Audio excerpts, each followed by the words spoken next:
boy. We've made it to the bad one. The first arc never reaches the levels that some of the worst books in the series do, but this book still stands apart as being particularly difficult to read. The characters are grating, the logic for important decisions is silly, if it exists at all, and Fireheart, of all characters, is suddenly a horrible cat in a number of ways. But the worst bit is that this book's Blue Star moments are phenomenal, and to read or even get to them, you have to swallow down the rest of the story. But let's do it anyway. A Dangerous Path was released on June 1st of 2004, 6 months after Rising Storm. So apparently the speeding up of book production couldn't last. This is another Cherith-written book, which is genuinely sad. Cherith has some really good books later down the line, but this being her second addition to the series doesn't speak well of her. Just be aware it gets better, and admittedly Cherith's involvement could explain how out of whack the characters will feel in this book. She isn't nearly as used to writing for them. But let's start with the allegiances. There's an interesting little trait of this book's allegiance that actually began in the last book, but I didn't mention it there. In the future, we'll come to expect the warriors' and apprentices' allegiances to be listed in order of age, or at least promotion time. However here, when Brackenfur was made a warrior, he was instantly propelled above Sandstorm and Dustpelt, who, we know, are not only older than him, but older than his mentors. I have to imagine this is just another slight to Sandstorm and Dustpelt. Poor guys. This book marks the first time that queens have ever returned to be warriors again, instating this role as a temporary one. Brindleface and Frostfur have apparently finished their times as queens and returned to their warrior duties. Otherwise, not too many changes in the allegiances this time around. Besides 2 of the queens moving back, the only changes are Yellowfang, Patchpelt, and Halftail disappearing after their deaths. And one weird quirk of this book, where Sandstorm, after not being an apprentice for 3 books, is listed with the apprentices again, as well as with the warriors. But it's a glitch. Hopefully not indicative of this arc's attitude towards her and her progress. The top 10 characters in this book have only 79% of the lines! Yay! That's the lowest we've had so far. There are certainly plenty of characters and plot threads in this book all happening simultaneously, so it makes sense. Additionally, 43% of the characters are she-cats! Yay again! Certainly an increase, though not a 50-50 split just yet. Unfortunately, these characters only get 31% of the lines. That's even less than Rising Storm, where they had less she-cats to divide lines between. But maybe it doesn't matter where the exact line divisions are when it comes to the quality of the story, so let's look at that instead. We begin with the most spoilery prologue in the first arc. A pack of vicious dogs escaping their human captors and running off into the woods with the goal to kill. Now, the prologue in Forest of Secrets certainly wasn't subtle, but it at least tried to hide the secret of Blue Star's relation to the kids. This book will eventually tell us that a dog pack is loose in the forest. This is shocking to all of ThunderClan, but it's not surprising to us at all, because we know everything about the dogs by the first chapter. Anyway, enough of the prologue. We jump right in where we left off in Rising Storm, with Tigerstar as the new leader of ShadowClan.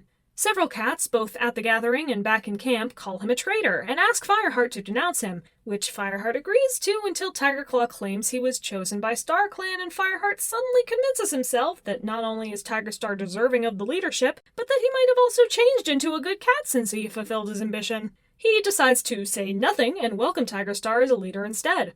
Despite this, no one, including Sandstorm, who was furious earlier, is mad at Fireheart, and instead they all congratulate him for speaking well. After the gathering, Fireheart deflects the clan's complaints by saying that ShadowClan doesn't know that Tigerstar is a traitor.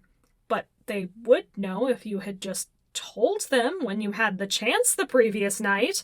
He hands the job of calming the clan off to Whitestorm and goes to check on Blue Star.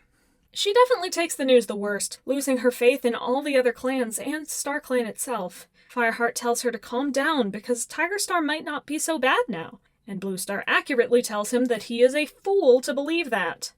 Fireheart is then warned about other creatures hunting on the territory, and Whitestorm lets him know even this early that the area reeked of dogs. Whitestorm is very serious and worried, but Fireheart brushes it off and says that dogs are no big deal, since Two Legs will take them back soon anyway. Fireheart determines that Brightpaw, Thornpaw, and Swiftpaw are ready to be made warriors, and then goes to see Greystripe, who lets Fireheart know that he and Sandstorm make a great couple, unofficially, warns him about Tigerstar, again, and then tells him that Leopardfur has taken over most of the duties, with Crookedstar being so old. When they return to camp, Fireheart gets yet another warning about dogs, this time in a StarClan dream sent to Cinderpelt, and he brushes that off too, much to Cinderpelt's annoyance. Fireheart then takes some time to yell at Bramblekit for playing roughly with Snowkit, who Brackenfur is worried about. Goldenflower takes Fireheart aside and tells him both kits, Bramblekit especially, respect him, and he shouldn't look at them differently because of their father. She then decides that Fireheart should tell the kits about Tigerstar, because he's deputy, I guess? Fireheart promises Brackenfur Snowkit as an apprentice, and then goes to speak with Bluestar about making the old apprentices warriors. But she's not all there, and only agrees to Cloudpaw's ceremony since Fireheart is his mentor. First, though, it's time for Cinderpelt to make her first half-moon journey without Yellowfang. But she does have Little Cloud for company, Running Nose's new apprentice. The medicine cats express grief over Wetthroat's death, and Fireheart has a chance to tell them how Tigerstar was involved, and give them important information about their leader, as powerful figures who could do something to change it. Instead, he decides not to do that, to spare Little Cloud's feelings. Hey, you know what else would spare his feelings? Not letting him live under a second evil dictator. Running Nose then tells Fireheart that while it's strange that a strong, respectable warrior was thrown out of ThunderClan, he doesn't expect Fireheart to say anything on the topic since it would give away clan secrets. And then tells the story of Nightstar not getting any lives from StarClan, giving away his own clan secrets that even his clanmates didn't know. Fireheart has a dream where he looks for Spotted Leaf and can't find her, and Sandstorm defends him from Dustpelt and tries to ask him about it, but he brushes her off and takes them hunting instead, where they meet Princess. Princess is here to tell us that Two Legs are looking for something in the forest. Oh, I wonder what it could possibly be. They then go to see Graystripe, again, who tells Fireheart and Sandstorm that Tigerstar had a long talk with Leopardfur, and then Mistyfoot warns them that Graypool is missing. Fireheart finds her quite quickly, and sees her talk to Tigerstar, who gets to find out about ThunderClan kits being in RiverClan, and then accidentally drops her off a cliff and kills her. Mistyfoot and Graystripe are distraught to find her body, and Fireheart has the chance to tell them that Tigerstar led to her death. But doesn't, because it would apparently instantly reveal Bluestar's secret? Something he is sure is more important than Tigerstar murdering Mistyfoot's adoptive mother. Back home, Fireheart punishes Bramblekit because he just saw Tigerclaw kill someone, and Cinderpelt finds out that Snowkit is deaf. Speckletail is still very protective of him. On a patrol, Fireheart finds dog remains and concludes that a dog is loose in the forest. Whitestorm reports this too, and Fireheart decides to report it to Bluestar, who is not on one of her good days and declares WingClan to be at fault. Snowkit is carried off by a hawk, Bluestar declares war on their ancestors, a devastated Speckletail joins the Elders, Leopardstar is now leader of RiverClan, Graystripe is giving away his clan's battle plans now, and Fireheart decides to embark on a quest with Tallstar and Ravenpaw to stop war with WingClan. Sorry, I forgot that he didn't decide to do that until Spotted Leaf told him he had to in a dream. Very important, my mistake. Darkstripe takes Tawnypawk and Bramblekit to meet their father, who tells them the story of his life because Goldenflower and Fireheart haven't bothered yet. Fireheart does succeed at stopping the war, but Whitestorm and Sandstorm are both upset that he didn't come to them for help. Bluestar also saw through his plan and punished him by keeping him as deputy of her clan of traitors. Bluestar went to the Moonstone on her own to challenge StarClan, and they gave her yet another warning about dogs, which no one does anything with. RiverClan attacks Sunning Rocks as Graystripe predicted, and when Bluestar won't fight Mistyfoot and Stonefur, Fireheart reveals that she is their mother. They are not happy about it. Graystripe also warns Fireheart twice and pulls Leopardfur off him, which lets ThunderClan win the battle and gets Graystripe kicked out of RiverClan. Bluestar allows him back into ThunderClan, but more out of disinterest than any care for Graystripe. The rest of the clan isn't as forgiving, and Fireheart shows off his amazing ability to irritate Sandstorm when she's trying to help. Cloudpaw is made a warrior primarily because he doesn't respect StarClan, and Longtail is angry with Fireheart that his apprentice is being passed over for Cloudpaw.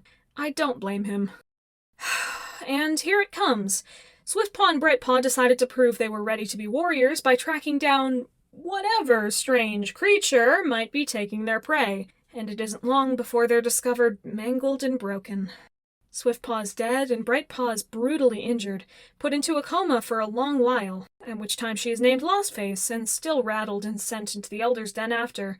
Here we do finally get to see Cloudtail's tenderness and care for her, a nice facet to his personality in juxtaposition with his usual brash, overconfident attitude. Fireheart looks in on Tawnypawk and Bramblekit and immediately decides to mentor the latter himself.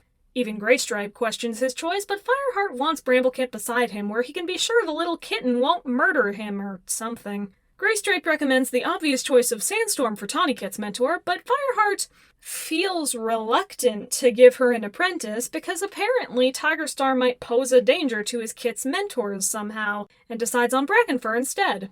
Sandstorm is extremely unhappy about this, but she forgives him much faster than expected because she loves him. And Fireheart finally admits it too. The new apprentices are taken out and finally told about their father from Fireheart, and Bramblepaw realizes this is why Fireheart always treated him differently. He's upset and runs away. The clan finds a trail of rabbits leading dogs to ThunderClan's camp, with the dead body of Brindleface at the end of the line, and after getting understandably angry at this, they form and execute a plan to lead the dogs to the gorge instead. This nearly works until Tigerstar shows up and holds Fireheart down long enough for the dogs to catch up. Bluestar comes in to sacrifice herself, pushing them off the edge. She says goodbye to her kits, who pulled her from the water, and makes peace with StarClan before she dies. Bluestar is completely unhinged, and easily the best part of this book. She goes between mad rage and glassy-eyed departure from reality that is really hard to read about sometimes. You feel true sadness looking at what she has become, and remembering the strong, wise, compassionate leader she was at the beginning of the arc. Her reaction to Snowkit is particularly chilling, as she uses a sliver of the tenderness that was once at the heart of her character, but mostly is there to say that Snowkit was hopeless, and uses him to say StarClan is at war with her clan, terrifying every cat there. Unfortunately, though, this book had far more faults than strengths. For example, the main antagonistic force of Tigerstar as ShadowClan's new leader is handled very badly. Someone needs to call him out and explain his behavior, preferably Fireheart since he knows the most, but every time it's suggested, it's shut down moments afterwards and everyone pretends this is okay. It's not. Cats do keep bringing up how bad Tigerstar was in private and noticing bad things he is still doing, but for one reason or another, they always brush past it so Tigerstar can keep working on his plan in the shadows. The same goes for the dogs, a force we knew about from page 1 and are constantly reminded of, but one that the characters somehow keep either ignoring or forgetting until it's too late. Even StarClan tried to speed them up multiple times, but to no avail. Swiftpaw and Brightpaw have a momentous death, but it would have been far more impactful if it were built up beforehand. Longtail does go to bat for Swiftpaw on a couple occasions, but we don't get to see either apprentice's personality, relationships, or frustration with not being warriors until we're told about it from Fernpaw, on the day of their death and injury respectively. This one may be controversial, and I will say first that I am happy Goldenflower is willing to stand up for her kits and wants them not to be treated badly because of their father. However, she makes a huge mistake when she pawns off the responsibility of telling her kits about their father onto Fireheart, a cat she knows distrusts her kits and their father even more so. She even explicitly says she will not ever tell her kits a bad thing about their father. That should be her job. But Fireheart is the protagonist, so I guess he's tasked with doing it instead.